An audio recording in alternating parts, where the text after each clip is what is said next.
I've said it before, I'll say it again. I'm actually a fan of President Obama. I think he's a great speaker. However, this speech where he made the comment, "You didn't build that," I got a big time problem with that, and I want to tell you why. Number one, everything the government provides. And by the way, he was speaking about, when you're a successful business person, there's a teacher that, really meant a lot to you, and rightfully so, and you're traveling the roads and bridges that the government provided, using the police, whatever. All of that is very, very true. But to give the government credit in a business success is just horrible to me. Let me tell you why. Number one, everything the government provides, everything, we have paid dearly for. I did another blog where I was in my truck and I talked about every time I fill the tank, I pay over $13 in taxes, which goes for those roads and bridges. I live in Chicago. When you drive around Chicago, man, it can cost you a fortune. You can easily spend $5, $10 just paying the tolls, which goes to the roads and bridges.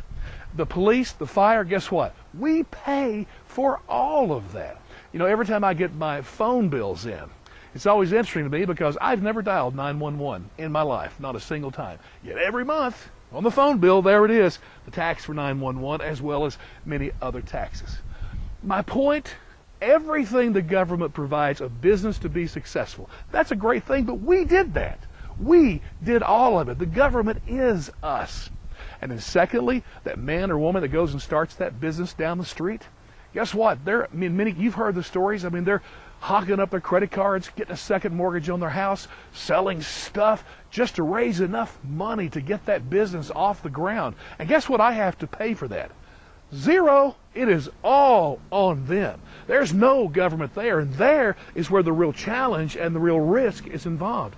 And then when they open their doors, unlike the government, they can't pass a law and come confiscate my money. They have to market their product or their service to me. They have to sell me, so I'll come in and buy. And lastly, one piece that really gets me is that the government is always ready to take, responsibility for some success. But what about the failure? Are they willing to jump in there too? Last year, over 55,000 businesses declared bankruptcy. Tens of thousands of more just went out of business, closed their doors. So do you think the government is prepared to step up and say, "Oh, we're a part of that"? I don't think so.